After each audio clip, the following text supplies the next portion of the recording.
think our show may be illegal. We've said only in specific and limited ways. And if they have a problem with that, they should contact 10 Downing Street, who are now experts on limited liability and illegality there. We're working on some technical hitches, but bear with us. We've already made some improvements over last week and we'll continue to do so in the week ahead. Tonight on The Week in 60 Minutes, we're going to look at Brexit, vaccines, and the US election, and then we're going to take your questions, both oral questions and written.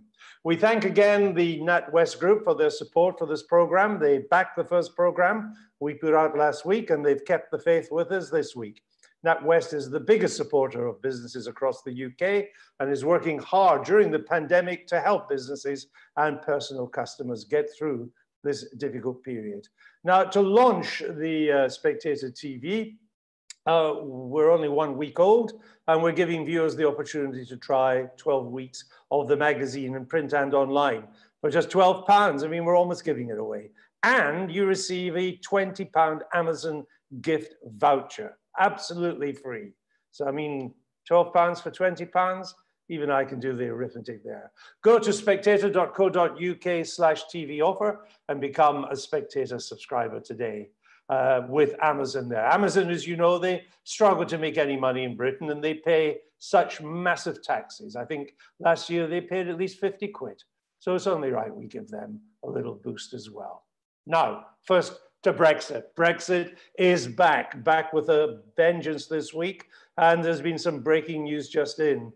There's a dramatic week with Brexit and Boris Johnson's government admitting that it plans to break international law to rewrite parts of the withdrawal agreement. This afternoon, surprise, surprise, Brussels hit back. The EU has threatened the UK with legal action if it does not ditch a bill to override key parts of the Brexit divorce deal by the end of the month. So how will the government respond? Are the Brexit trade talks about to break down well before the Prime Minister's own deadline? They were taking place this week. Not much of a breakthrough seems to have happened. We have the Spectators, Fraser Nelson, James Forsyth and Katy Balls here to answer these questions and more. James, let me come to you first. Talks took place this week. Not a lot seems to have happened. The government admits that it's doing something illegal. There's uproar. The EU is now going to take us to court. You couldn't really say that we were heading seamlessly to a free trade deal, could you? Yeah, I think the drama is ramping up and I don't see either side backing down. The government aren't going to drop this internal market bill that has so enraged the EU. And the EU isn't going to stop insisting on the full enforcement of the withdrawal agreement and the Northern Ireland Protocol. The only way out of this deadlock I can see is a breakthrough in either the Joint Committee or the trade talks. Now, the UK side are insistent that this is not a strategy to crash the talks. They say that they're trying to create a moment of reality here. And they argue that this week's talks have actually been, low bar admittedly, more constructive than the last few rounds. They think that developments this week have made both sides look over the precipice of what would happen if there isn't a deal. And they hope that might inject the urgency into the talks that might create the movement needed for a deal.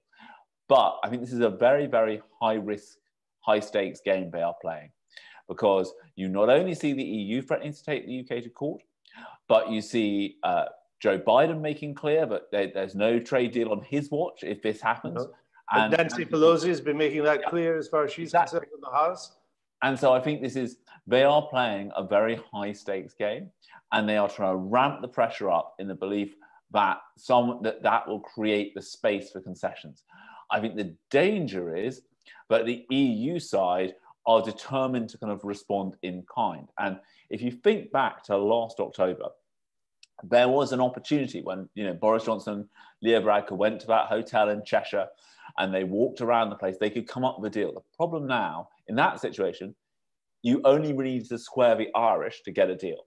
This time round, you need to square 27 countries, and that is a far more difficult job.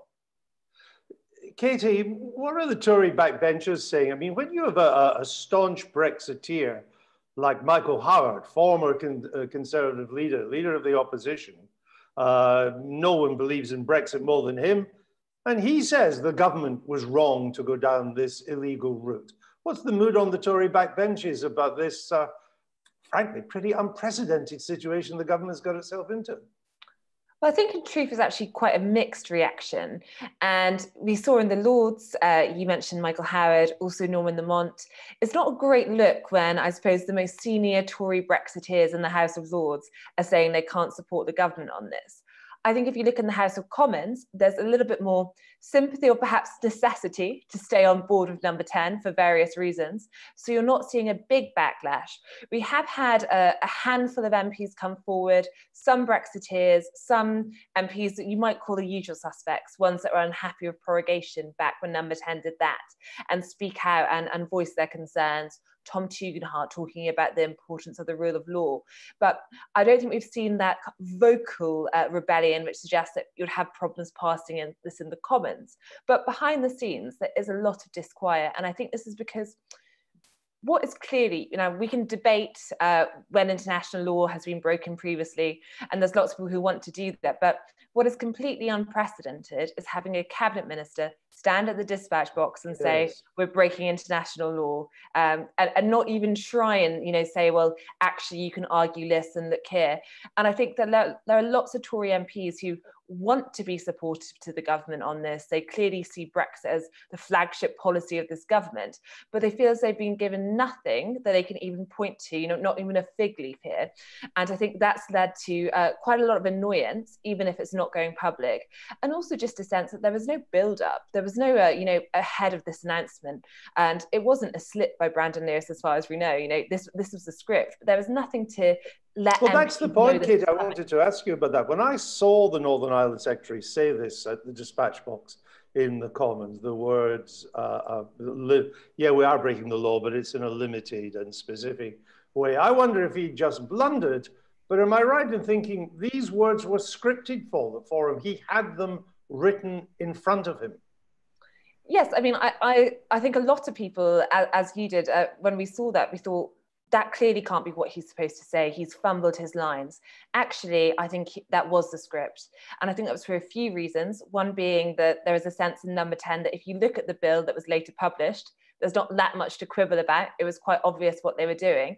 But also, I think there was a sense that, I had one figure in government even say, we're not getting any credit for being honest, thinking perhaps there was so they're honest criminals. They want credit for being honest criminals. Is that the government line? That I would say that is a niche position, but it is one I have heard in the past few days. It did raise eyebrows. So Brandon Lewis meant to say what he did. And I think that is, again, another factor here, because Tory MPs are getting quite frustrated, thinking, you're not giving us much to work with.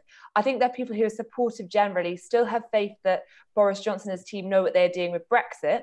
But I think what has happened this week, and as you were talking about earlier, the backlash internationally and what we're seeing currently in the Lords show that I think that you can argue this has backfired. James, you wrote this week that the Prime Minister feels the EU has us, the United Kingdom, over a barrel on Northern Ireland. Can you just remind me, wasn't it the same Prime Minister that actually jumped into that barrel? Yeah, I think this is the issue. This is the tension here, which is it's not, the UK isn't just proposing to break international law. It is proposing to not abide by obligations that come from a treaty that this Prime Minister signed and that this Parliament passed. Various people say, oh, no Parliament can bind its successor. Well, the Parliament that has bound itself is actually this current sitting Parliament that voted through the withdrawal agreement. And I think that is the tension. I think what the UK side is trying to do is trying to say to the EU, look, there are going to be consequences in the event of no deal, and we'll take action to preserve the integrity of the UK in those circumstances. I think the danger, though, is that this is a kind of high-risk strategy, because you talk to those people who are veterans of no-deal planning, and they say one of the most unpredictable elements of it is how the EU behaves. If the French decide to inspect every lorry at Calais, there are going to be significant delays. If they decide to operate a kind of fairly pragmatic, let's wave things through and only check things based on intelligence, then things might be much more smooth. But if the talks break down in total acrimony, it's hard to imagine that the EU will be particularly inclined to take a pragmatic view. I suspect they will want to prove a point. And I think this is what the danger of the approach is. Now, I would inject one note of caution here, which is, in some ways, before there was going to be a deal, there has to be a massive row of Brussels. Now, I think that Boris Johnson is genuinely convinced of the need for this approach. You know, he was integral to the devising of this strategy. It comes out of an away day that he held with his top political team about 10 days ago. But I think the point now is, if there is some movement now on the various issues, we could suddenly see, you know, I think that Boris Johnson still does want a deal, but he very much wants a deal kind of with the EU having moved rather than him.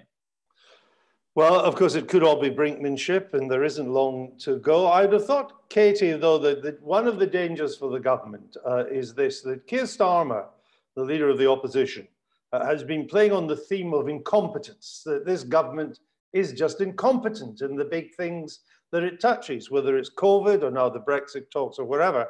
And I see James was pointing this out this week too, that on incompetence, 44% of people in polls now think the government is incompetent. And this could make it plain even more so. In the long run, being thought to be incompetent, the polls are all right for the government at the moment, but in the long run, that's got to be corrosive, Katie. Yes, I think there is definitely this sense of incompetence. It's clearly what Labour want to talk about. When we're not hearing much in terms of policy from Keir Starmer, it's hard to know what exactly he is about, but he is about pointing at Boris Johnson and saying, look at that, I would be less bad. And I think that what's really interesting is when we started the week talking about Brexit, there was this sense that in doing that, there are some in number 10 who really thought this was going to put the pressure on Keir Starmer. Keir Starmer hasn't really spoken about Brexit since becoming Labour leader. When he was shadow Brexit secretary, he spoke a lot about Brexit, but in favour of a second referendum, helped move his party's position, and has really tried not to bring that up because clearly it's a divisive issue for his party. But I think this week, I don't think it has worked as some in number 10 hoped it would. Keir Starmer has seen a trap and decided not to go into that trap. Instead, he said, well, Boris, you said that you were going to get Brexit done, so why are we even talking about it still? And I think there was a question as to, depending what happens next, Keir Starmer could come under more pressure to say how he feels about a no-deal Brexit if Brussels is, seen as the one to blame in this. But for now, I think that it is a fairly successful line coming from Keir Starmer, and one that number 10 didn't want to see. Fraser, let's sum it up for us, please. Can you see a way forward here? I mean, are we all just reacting too quickly to the news? Is this all just the kind of brinkmanship that you would expect at this stage of negotiations? Is there still what are the chances of doing a deal, or are we heading for no deal?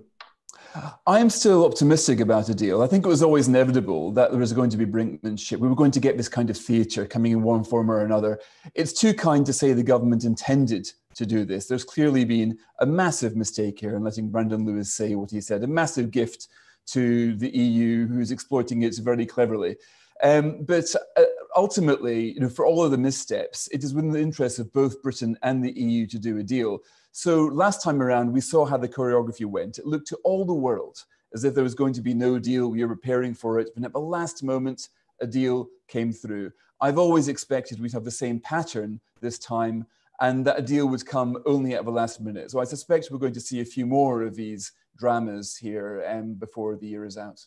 I said that was the last word, but I do want to just go back to James, because something has just crossed my mind, and a number of people have been asking it. Because James points out there was no need for Brandon Lewis to say what he said. He could simply have invoked Article 16 of the Northern Ireland Protocol, which has safeguards and ways, if there are disagreements, for the British government to pursue these things. But James, just mark our card on this. If there is no deal, on a free trade agreement, does the withdrawal agreement, which has already been signed and in law, that still has legal status, whether we sign a deal or no deal? Is that correct? Yeah, exactly. And that is why the government needs to legislate for this, because if there is no deal and no agreement in the joint, or government feels it needs to legislate for this, if there is no deal and no agreement in the joint committee, you would be in a situation where every good that goes from Great Britain to Northern Ireland would have to pay tariffs. Now, that money would be refunded in time if you could prove that that good had stayed in Northern Ireland. That it didn't slip over the border into the Republic. But that would essentially dislocate Northern Ireland from the UK economy. Now, when you put it to people, senior people in government, why didn't you use Article 16? They say, oh, the problem with Article 16 is that it would get adjudicated in the European Court of Justice and you wouldn't win the case. I think the argument is, though, is that the UK has massively stepped off the moral high ground here. And I think that you could start saying that the EU's refusal to, for example, agree that British supermarkets that export to Northern Ireland can have their goods inspected at their depots rather than when they arrive in Northern Ireland. You could say, look, that is not negotiating in good faith. And because the EU is not negotiating in good faith, we're going to do this. I think if you look at Michael Howard and Norman Lamont's comments, what is causing the unease is the UK government saying that it is going to be the first mover in terms of breaking the agreement, rather than accusing the EU of breaking the agreement. And I think, as someone said to me this week, this is what Brandon Lewis said is worse than a crime. It's a mistake. Right. That's a good point to leave it. But of course, we'll be back on Brexit. It's not going away. And it has come back with a bang. Now, this week, as you all know, the government tightened its COVID restrictions. It seems sometimes the only way out of this whole problem is the £100 billion moonshot testing project, if you believe in that, and in unicorns too, or a vaccine. This week, there was concerning news for the UK's best hope in the vaccine race. The Oxford vaccine trials with AstraZeneca were suspended after a trial patient fell ill. However, the race to find a COVID jab is more intense than ever. There are now 7 major contenders in the final stages, or at least what may be the final stages, across the globe. And which one wins will have consequences, not just for COVID, but for our lifestyles, but for geopolitics as too. Let's go to Fraser. He's going to talk us through this week's Spectator cover story, which is on this very subject. Fraser. Thank you, Andrew. Well, yes, when we saw Chris Whitty and Boris Johnson declare last night that they're going to do these more restrictions, there was also a phase in the presentation where they were saying they were optimistic, very optimistic about not just the moonshot of doing several rapid kind of do you have COVID or not tests, but the vaccine itself. Now, until a few days ago, the British vaccine was seen to be the one ahead. The whole situation is depicted rather wonderfully by our cover artist, Morton Moreland, this week. So it is something equivalent to the space race here, with each country coming up with its own vaccine. Now, of course, they're all doing it for the greater good of mankind, but when you look at the sort of names which they're given, it's something out of a Bond film. We talk about the Oxford vaccine. Well, it's half Oxford, half AstraZeneca.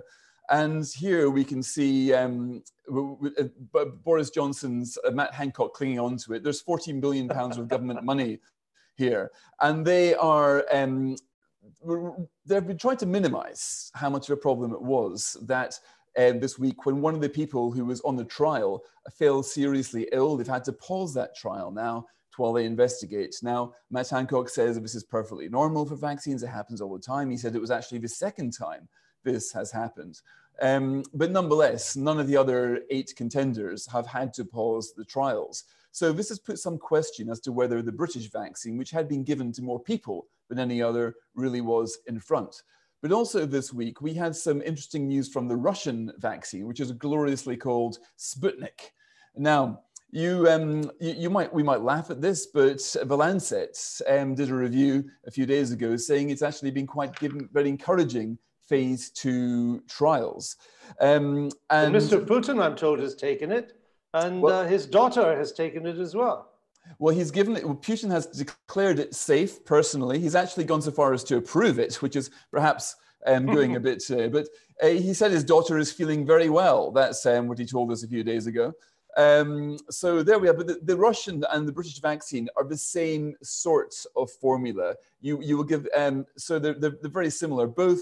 Now, of course, there's questions asked as to how real the phase 2 Russian trials were. One of the experts out there has said it looks photoshopped to him, but we'll see. We can expect this sort of comings and goings, but not to be outdone. We've got Donald Trump on Operation Warp Speed. This is seriously the name which he's given to the attempt to get something like 300,000 vaccines ready, 53 million vaccines, sorry, ready by January. Now, he rather unnerved people a few days ago by saying that he's confident the American vaccine will be ready by a certain date.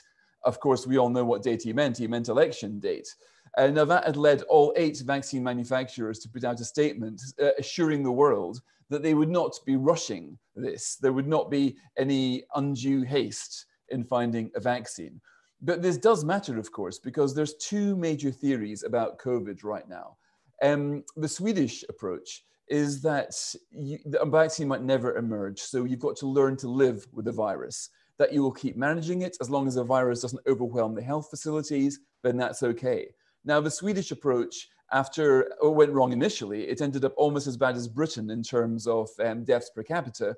But as of a few hours ago, Sweden is now back on the list to which Brits can travel because its levels are so far down. They're about half the level of Belgium, but Belgium is still the model which the British government is following because it saw a rise in cases, and the British government thinks that Belgium acted quickly and effectively to reverse that rise in cases. So strangely, we are now on the Belgian. So this is why we're getting the cycle of the rule of 6, as Boris Johnson calls it, this rather Game of Thrones style name is given to his rule that no more than 6 people are allowed to gather together. We can expect more. I understand ministers were discussing a curfew. We're discussing exemplary police raids where they go and raid some bunch of unsuspecting students, because number 10 thinks that Britain as a country needs to be a lot less confident, a little bit more concerned, even a bit more fearful, and that behavior might slow the stem of the virus. When the Swedes had tests surging, they thought, well, as long as hospital numbers don't go up, it doesn't matter. So 2 very different approaches. As I understand it, Belgium has the worst record in terms of fatalities per million, even worse than the United Kingdom. Exactly why are we following Belgium? Well, we had Chris Whitty, the Chief Medical Officer, describe it as a choice between 3 countries' approach: Spain, France, and Belgium. He shows some graphs saying that Spain has allowed their second wave infections, if it really is that, to surge out of control, that France did the same thing, but Belgium moved quickly. And Whitty's graph shows the second wave of Belgian infections stopping halfway through and then falling away. Because they brought in restrictions. They did. They brought in curfews. In Antwerp, you weren't allowed to go out after 11:30. There was even a supermarket sweep style rule where you're only allowed to spend 30 minutes in the supermarket. So rules in Belgium, which went way beyond what we had even in lockdown. But if that's the model, if we are pursuing a strategy which wants to have as few COVID infections as possible, then we can expect a lot more of restrictions. This week's curbs could be the beginning of a lot more to come. The government and its chief medical officer is undoubtedly right that there's been a resurgence in cases in France and Spain. That's been happening for several weeks now.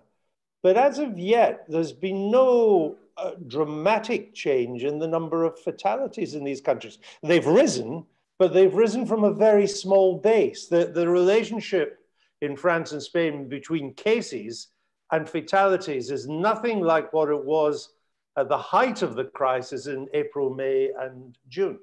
That's right. That ratio between the number of deaths and the number of cases is through the floor all over Europe right now. Now, what Chris Whitty would say is that don't be fooled. There is a lag. You might think the cases are rising now and there's not deaths, but those deaths will come because the young transfer it to the old.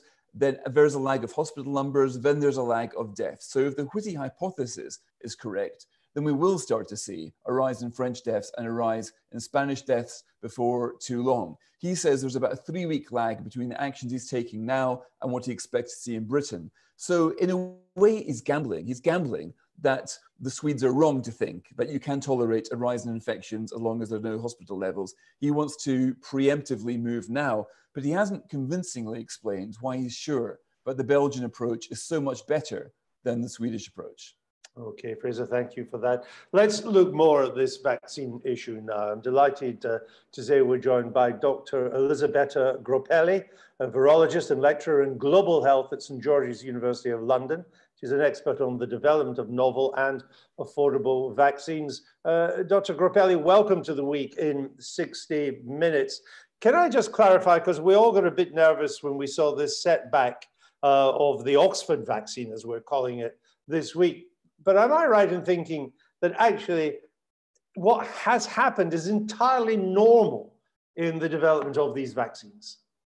Absolutely. It is very frequent that clinical trials, especially as they go into the last phase, which is called phase 3, which also involves lots of thousands of volunteers, but also involves different countries. It's very, very often that it happens that the trials need to be paused because trials are skewed very much towards the side of caution, in the sense that as soon as something happens, everything just pauses so that an investigation can occur.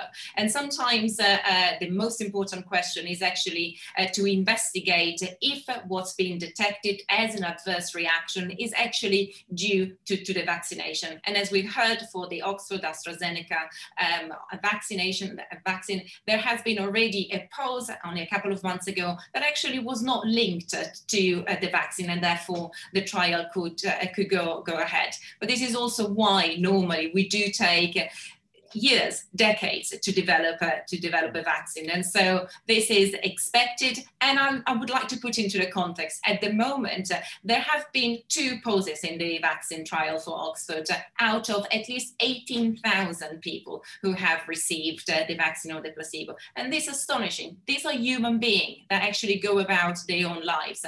And it's found that actually out of 18,000 people, someone will fall ill, also independently of the vaccine. So we need to take this into consideration as well. And I understand you are one of the 18,000, Doctor. You've had you've been a volunteer for the vaccine. Tell us what the process is like. Yes, absolutely. It's for me, it was absolutely a no-brainer in terms of signing up as a volunteer. Of course, I have the benefits of the knowledge of virology and also knowing my colleagues. But it's also virology in action. I was I signed up for the trial as soon as it opened in the UK, outside of Oxford. I am based in London, and this was early in May. And then there's been follow-up visits so that I could get a blood test to see how my body was reacting. At that moment, I didn't know if I had been given the Oxford vaccine or the placebo. And then basically I can obviously share that I am perfectly fine.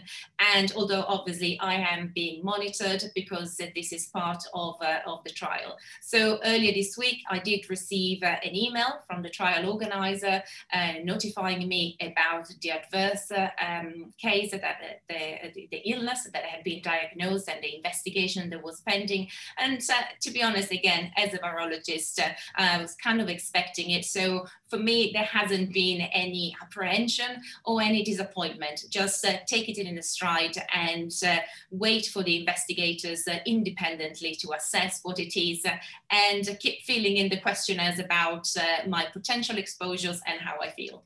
Because I understand that what hangs over all these, every time we try to develop a vaccine for something, is a case that goes back to America, the Carter case in the 1950s, when I think they were trying to develop something for polio, and they ended up with the injections actually injected a lot of young people with the polio itself. And that was such a horrendous outcome that ever since we've had to be very cautious in going down this road. Is that correct?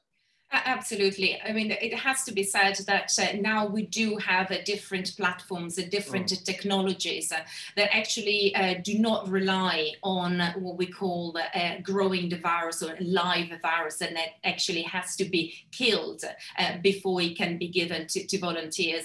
And this is also why these vaccines, like the Oxford vaccine, can be fast-tracked without the shortcuts, but they can be fast-tracked because they are very different. They are very novel generation of vaccines that already, because of the virological principles that are at the fundamentals of their designs, are already safer. Having said that, they could be fast-tracked, but the experiments or the experimentations actually still needs to be done according to the new rules, or the rules, the current rules, which are very much safety first. And this is also phase 1 and phase 2, and then efficacy. And I'll just would like to comment about, the Russian vaccine, the Sputnik 5, which has been just pointed out, that is a technology very similar to the one with Oxford.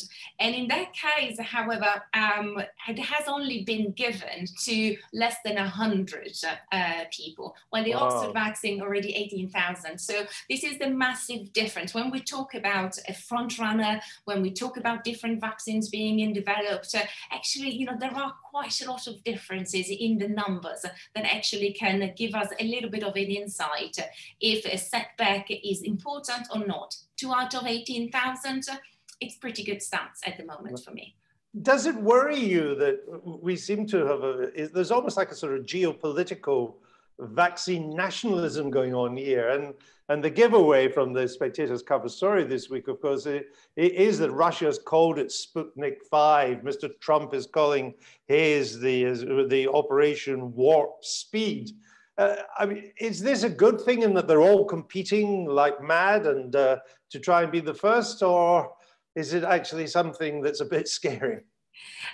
Well, in science, actually a little bit of competition, even if it comes from national pride and a little bit of stereotypical Cold War scenarios, is actually quite good, because the more brains we have tackling a problem, the better we are at coming up with a solution, and a solution that might not be just one, but because we might need actually more than one. So a little bit of competition that actually fuel and bring the best out of us, absolutely, is fantastic. However, this has to stop the moment something vaccine has been deemed safe and effective, because this is the moment when we need to absolutely make sure that a vaccine is made available for the entire world. This is a pandemic. Fine, let's have a race if we want when it comes to developing a little bit of national pride. But let's not forget that this is a nasty virus, it causes death, and the vaccine, the solution, needs to be available for every human being in this world. Across the globe, yeah, indeed. Should we be worried though, supposing Russia gets on well with its vaccine, given the number of people that's been tested, they may add more to it and so on, more trials, but would we in Britain, in Europe, in the United States, would we not be a bit nervous about this? Because it would not have seemed to have mounted the hurdles that we would expect for our own vaccines. Absolutely. The most important thing is that there are European regulators and also UK regulators that want to and need to assess the data before anything is approved. At the moment, there is also a little bit of debate about, obviously, we said, about Brexit, about exactly what's going to be the path that the UK will use to actually approve a vaccine that has not been developed in the UK itself. But one thing is clear, whatever applies in terms of criteria for safety and efficacy to the Oxford vaccine will apply to any other vaccine that comes out anywhere in the world. And therefore, we will want to see the data, solid transparency before it is actually allowed for use, for license for use in the UK.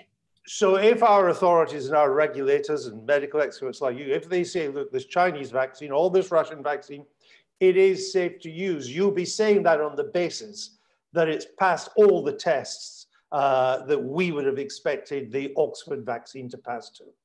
Absolutely. Before we can allow it in this country, we will want to see the data, but also there will be and the data not as published, but also the nitty-gritty of the data, and be absolutely convinced by the data. There cannot be any doubt that maybe something has been photoshopped. Absolutely, that's the case, and so it's great that there is, as I said, competition, speed. But there cannot be shortcuts, and the transparency of the data will have to be there for actually make sure that, or get convinced that whatever the Russian or the Chinese vaccines are actually appropriate for our country. Dr. Gropalelli, just one final question. As I understand it, COVID is a variant of the common cold, and we don't have a vaccine for the common cold, even though it's been around forever. That would strike me that we're trying to do it all at huge speed as well, as you've been telling us. That would strike me as that it's a hell of a challenge. Yes, it is. Vaccines are, viruses are, and so many other pathogens. I need to point out that the common cold, so what we call the common cold, is actually caused by a variety of viruses. Some are coronaviruses, some are called picornaviruses. But you're absolutely right. We do not have a vaccine for, the common cold, either caused by the picornaviruses or caused by the coronaviruses. And so for the coronaviruses especially, is that they are also quite new. They've been identified only a few decades ago. But the most important thing is that so far, the common cold has been, for the majority of us all over the world, not a particularly nasty infection. And it's only now Except when it's man flu. When it's man flu, of course, it's very serious, as you know. Absolutely, absolutely. And I hope, we should devote more resources actually to cure that, ameliorate that, for the benefit of women as well. Absolutely. Dr. Gropalelli, thank you very much for marking our card on that. It's been fascinating to listen to you, and good luck with all the wonderful work you're doing. Thank you very much.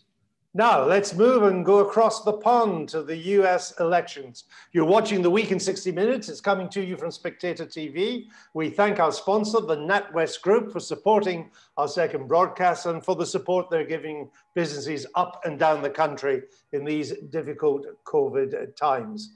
We're 2 months away from the US election, a little less than that. It's early this year on November the 3rd. The campaign started late because Labor Day came late this year as well. The race for the 270 electoral college votes is well underway. Now, the national polls have Mr. Biden comfortably ahead, but in some of the key battleground states that will determine the election, things are beginning to look a little tighter. Wouldn't overdo that, but they're looking a little tighter. Let's go to the editor of the Spectator's US edition, Freddie Gray, for an update. Freddie, what can you tell us?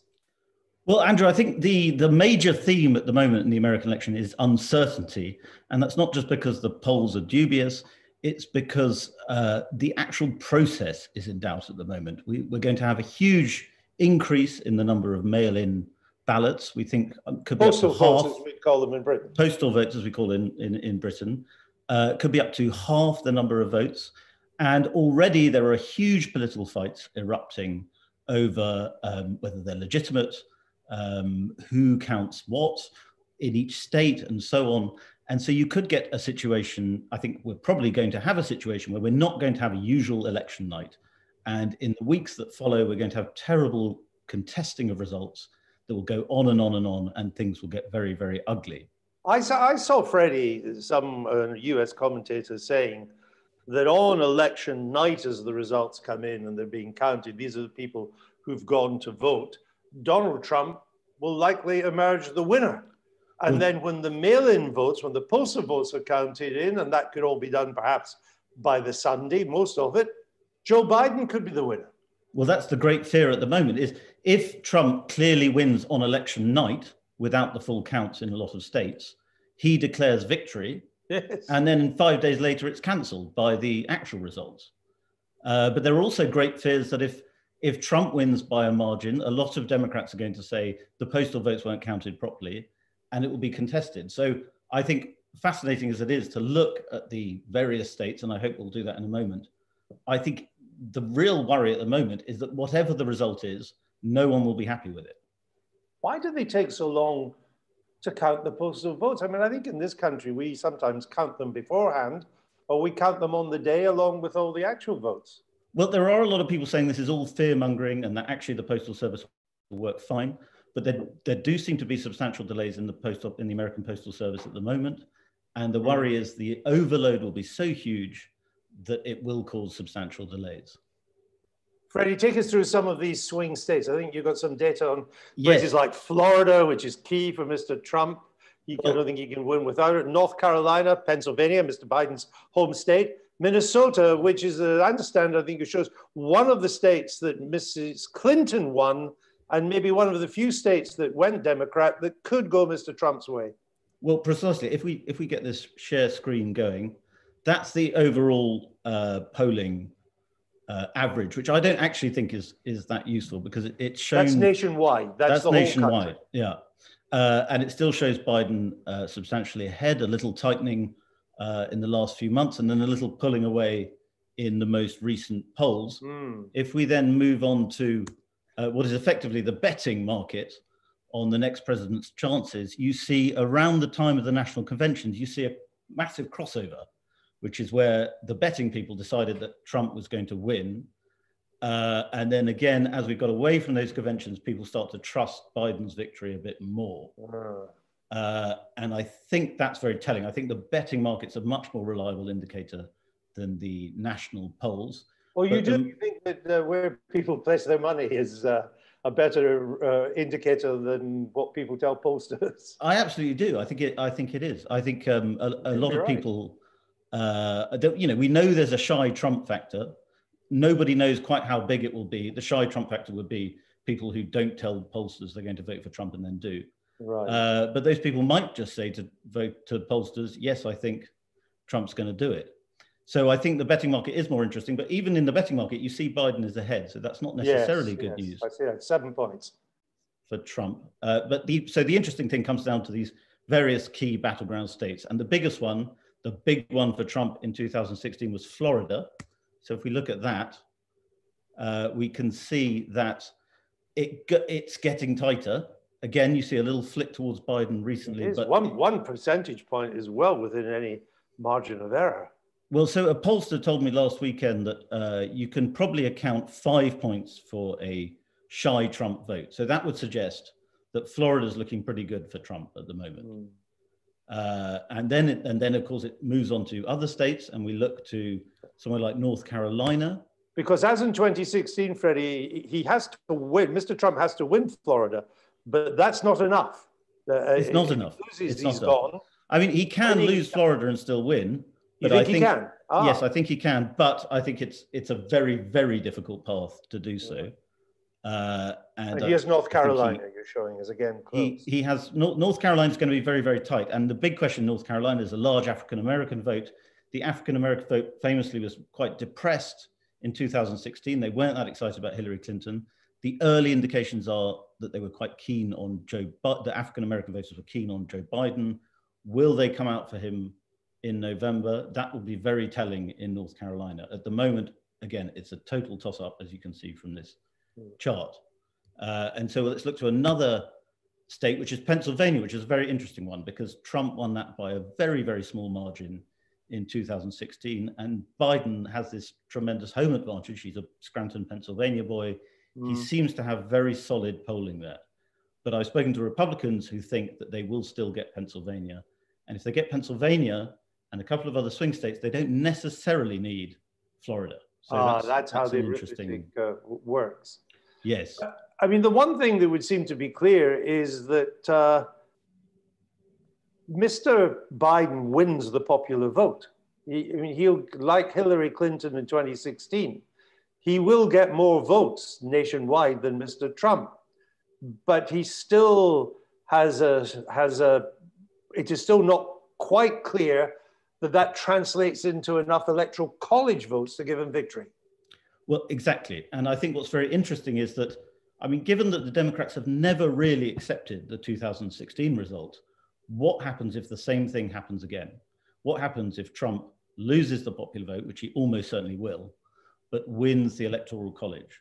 How berserk do the Democrats go? Do they contest it to death? In one recent gameplay scenario, some senior Democrats suggested that they would propose that California succeeds from the Union if they win the popular vote but lose the electoral college again.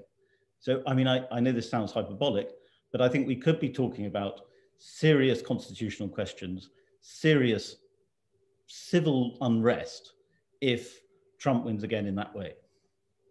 So it sounds like there's at least, regardless of who's ahead, America, between polling day and Christmas, or close to Christmas, could be heading for a serious constitutional crisis.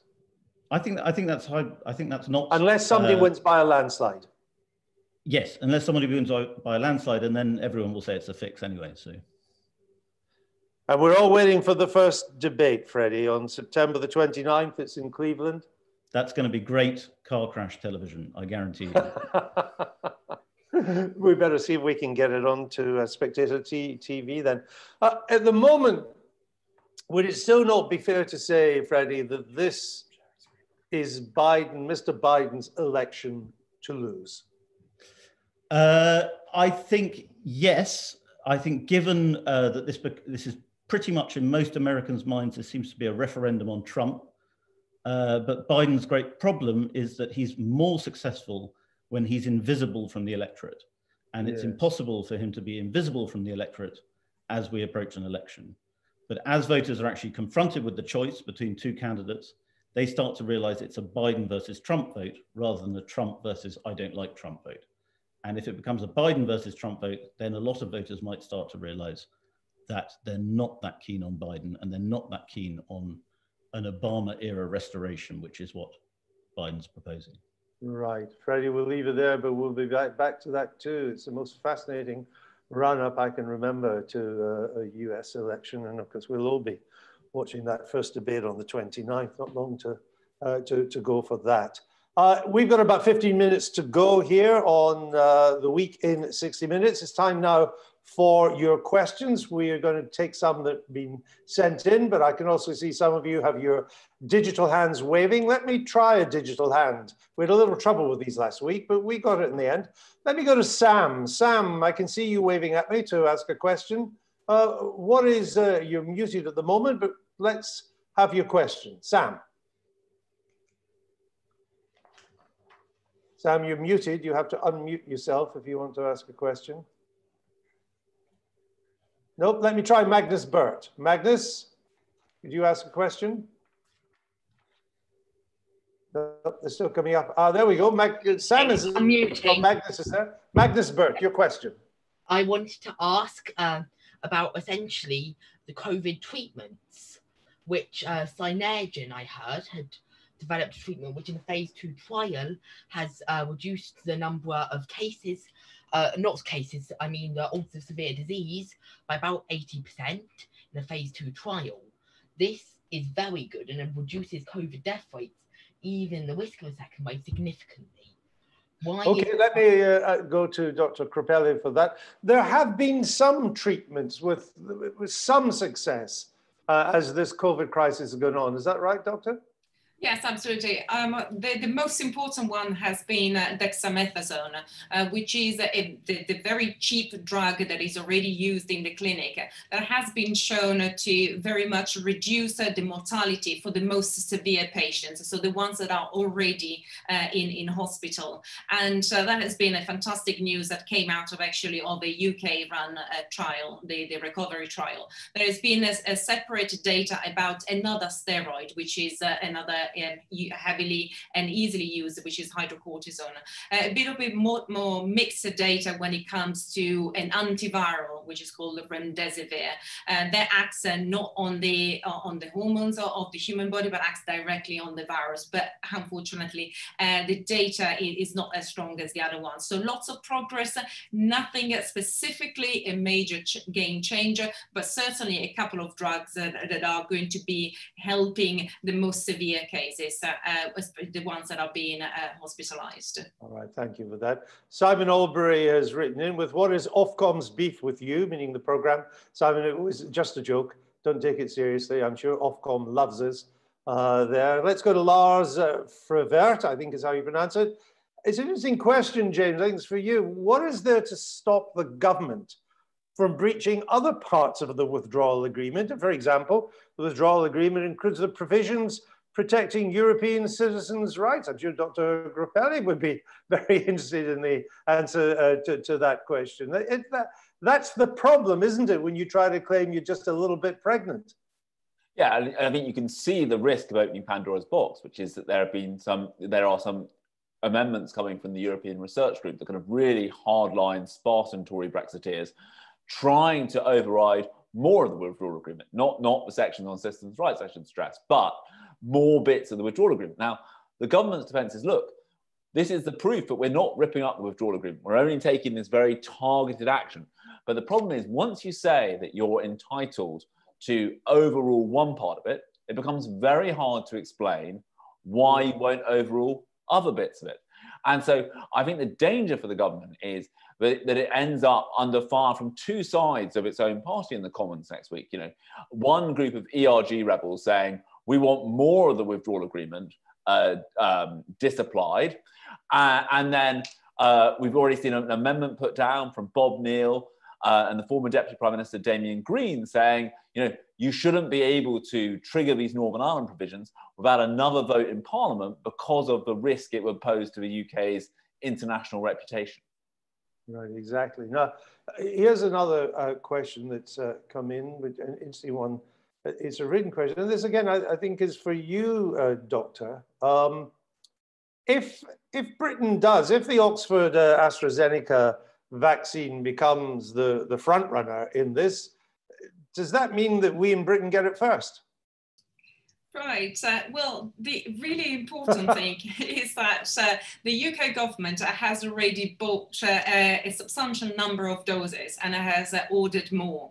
And the manufacturing process is obviously at the unlinked compared to the trial. So there is a manufacturing going on already before we know if the vaccine is safe and effective. And the idea is very much that as soon as there is the data and the licensing, then we can start vaccinating. So it seems like the UK is certainly in good place to get it when it's ready. There are, however, other doses that are being manufactured for other countries. And I think it's about, it's definitely important that the UK will have access to at least a few vaccines as soon as they are ready. That question was from Ken Pelton. Here's an anonymous one. I'll stick with you, Doctor, for the moment. Could the government make any vaccine like this? Could it make it mandatory that we have to have it? Right, there will be, it's, I would say unlikely, but in reality is virtually impossible in a modern Western democracy. And as much as a virologist, I would absolutely love to see everybody who can have a vaccine also take it. The reality is that we're not just virus hosts. We are human beings with a thinking brain, and therefore we need to be doing it willingly. So if someone has concerns about the vaccine and doesn't want to take it, I would invite conversations to be had, discussions, and yes, from my point of view, convincing that vaccines are not only safe but effective, and they are also, in this particular case, extremely useful to actually get us back to real life. So not mandatory, but certainly any doubts, please let's talk about this because it's very important and they do work. Right. Let's go to Terry Portman, who's got a question with a little blue hand up. Terry, over to you. Your question. Hi, can you hear me? Yes, we can. Great. So I'm curious about what we can do to stop more virus in the community. Here in Plymouth, we had a group come back from Zante, and 11 of them proved positive. But if you go and look at footage, Instagram accounts, etc., you can see that there's very little social distancing going on over there. Clubs are open, etc. So why has it taken 3 weeks for us to react to put this on a watch list and so you can't travel there anymore, when it should have been obvious that there are countries that have got similar restrictions to us that are taking it very seriously, and then other countries that aren't? Why are we not looking at these things in a broad way rather than waiting for data? Okay, Terry, thank you for that. Katie, let me go to you on this. It does seem that the government, I'm going to Katy Balls here, it does seem the government has struggled, particularly among young people as the universities are going back, or even in August when they got a chance to have some holidays and party. Social distancing pretty much fell by the wayside among that particular demographic, didn't it? The government just couldn't enforce it. Yes, and I think that if you look at all the restrictions the government are currently talking about, so, you know, the rule of six, when you speak to cabinet ministers about this, it goes back to young people. I think on Zante and certain holiday locations, the government has actually been quite worried about the fact that in certain places, it's younger groups, people relax more when they go abroad, and that has been a factor. But I think if we're looking ahead to what this means for the young going forward, we do have a situation where looking ahead to university, I think that part of the reason we're getting these restrictions is because they're really worried about young people having all these late night gatherings. But the question is, I mean, I had one minister put it to me, the problem with young people is they drink a lot and they have lots of sleepovers, adult sleepovers potentially, and they see that as an issue in this. But it's hard to know exactly how to play it because we're talking about enforcement. How do we actually enforce this? Even though the government is talking about higher fines, I think there is an issue in putting that in practice, and they're probably going to try and make a big scene of letting go of a few people, of, you know, finding people, arresting people to try and put others off, because there's only so much they can do. Porrick O'Brien asks, how seriously should we take the comments by Nancy Pelosi that there will be no UK-US trade deal if the government goes ahead with its internal market plans? I mean, Freddie, I think it's a bit more than that. What Nancy Pelosi has been saying is that if anything the British government does undermines the Good Friday peace agreement, that will make it much harder to get a free trade deal through. And I think whatever way we look at the election, it's pretty clear that the Democrats, Nancy Pelosi being the leader in the House there, they're going to hold on to the House. So it is a serious threat. It is a serious threat. And it's also, I mean, the Irish question in America is still very, very interesting. Indeed. And then you think about the fact that Joe Biden is an Irish Catholic American. I mean, how does that reflect on how he'll treat a Brexit deal in light of Ireland? I mean, my impression is that the Boris Johnson administration for a while was very keen on the Trump administration. There was lots of high hopes about what could be done together on a trade deal.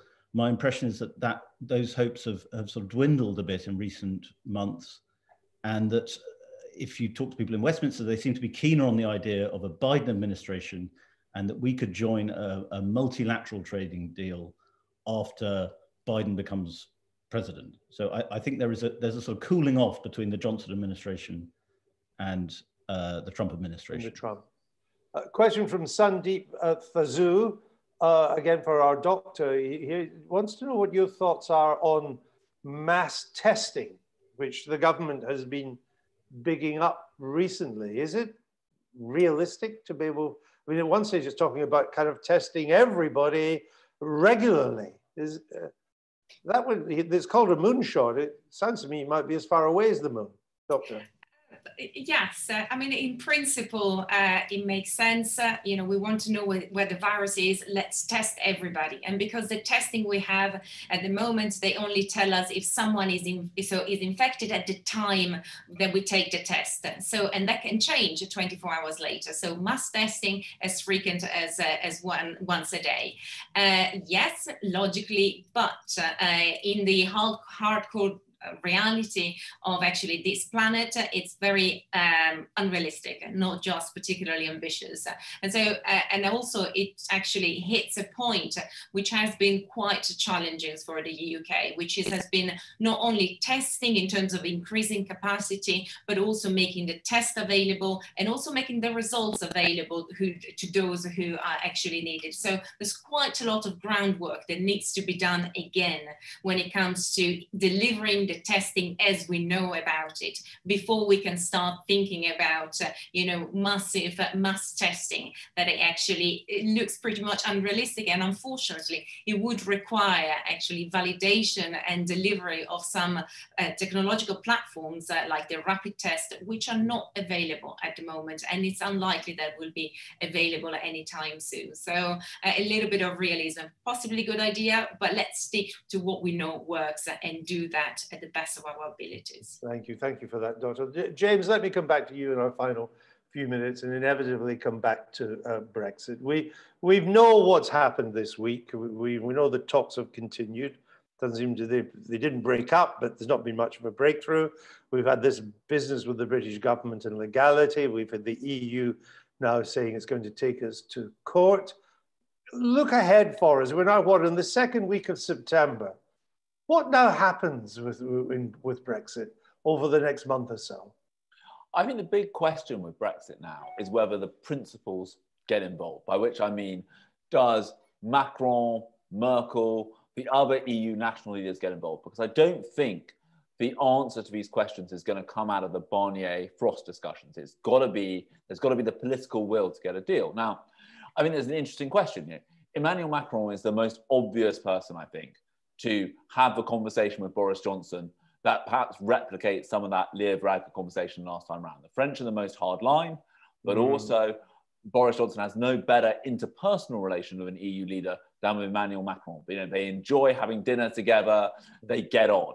They speak French together. Indeed. I think one of the problems here is fish, because there is no good answer for Emmanuel Macron on fish, because the nature of the UK becoming a coastal state so cuts back on what French fishermen can catch.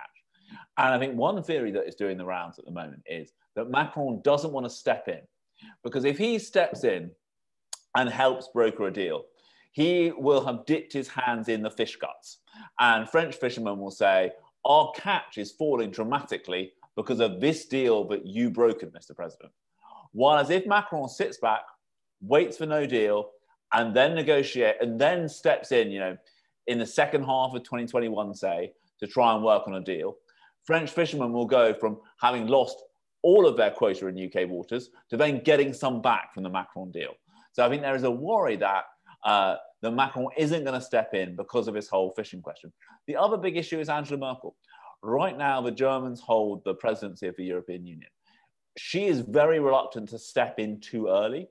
But as we saw again last time round, when things looked like they were heading for no deal, she is very worried about the geopolitical implications, not the economic ones, but the geopolitical implications of a no-deal Brexit. And the question is, does she step in towards the last to try and broker a kind of compromise? You know, she did do that last time round, albeit in a limited way. Does she try and do that again? And I think the reminder today is that you saw the E3, the UK, France, and Germany again taking the same position on Iran. You had the poisoning of Russia's opposition leader the other week. You know, there are a whole bunch of geostrategic issues where the UK's alignment with the EU is very important. Does that prompt Angela Merkel to step in and try and find a way through this situation? James, thank you for that. We're going to leave it there. Thanks to everybody for joining us from the Spectator team, and a special thanks to Dr. Gropelli for being with us tonight and talking us through these complicated matters. That is it for the week in 60 minutes. It was actually 63 minutes. We overran just a little bit. We'd like to know what you thought about it, how we could improve it. We're always out for improvement. So send your thoughts to Spectator TV at spectator.co.uk. Thanks to all of our guests, to you for watching, and once again to our supportive sponsors at NatWest Group and the work they're doing to help businesses during the COVID crisis. You can watch again or recommend the show to your friends. It'll shortly be ready for viewing on the Spectator website and on the Spectator's YouTube channel. We hope you'll join us again next Thursday at 6 p.m. London time for another week in 60 minutes. Until then, goodbye.